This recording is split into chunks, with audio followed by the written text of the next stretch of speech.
Hi, my name is Andrew Swann, and I'm here to talk to you about Sophie Kinsella's book, The Wedding Girl.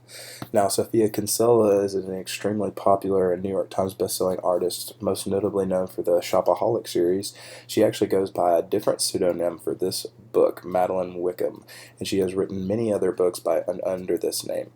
Now, this book is extremely interesting and has a lot of twists and turns in it. But at the plot of the book is Millie, an 18-year-old, starting her first semester at Oxford. It has a few friends, but her best friend is actually Rupert, who then falls in love with a man named Alan, who is an American on a visa in England. So Rupert, out of desperation, asks Millie to actually marry Alan for him to be able to stay in the country.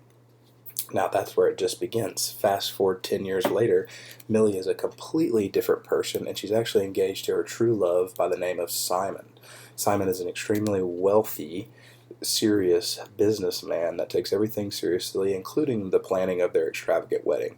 Millie's mother is also very over the top about the wedding and is stressing Millie out to the point to where she has to figure out what she has to do because she is actually still married to Alan at the time she is engaged with Simon. So I'm going to read an excerpt from this book that kind of shows the tension of what happens when she's actually walking into Simon's office for the first time and meeting his colleagues and his assistants. As Millie arrived at the offices where Simon worked, there was a small shriek from the reception desk. "She's here!" cried Pearl, one of the middle-aged receptionists. "Millie's here!" She beamed as Millie approached the desk. "How are you, dear? Not too nervous about Saturday?" "There's nothing to be nervous about," exclaimed another of the receptionists, a woman in a pale blue cardigan and matching eyeshadow.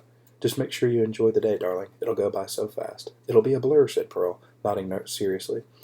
What you need to do is every so often stop still and look around and say to yourself, 'This is my wedding day.' Just say it. 'This is my wedding day,' and then you'll enjoy yourself." She smiled at Millie. "I'll buzz Simon for you, and then I'll take you up." "It's all right," said Millie. "I know the way." "No trouble," exclaimed Pearl. She tapped at her keyboard. "Margaret, keep trying Simon, will you? And I'll tell him I'm on my way up with Millie." "Here I am," said Simon. How does the book end? Does Millie tell him? Does she ever leave Alan? It's up for you to find out.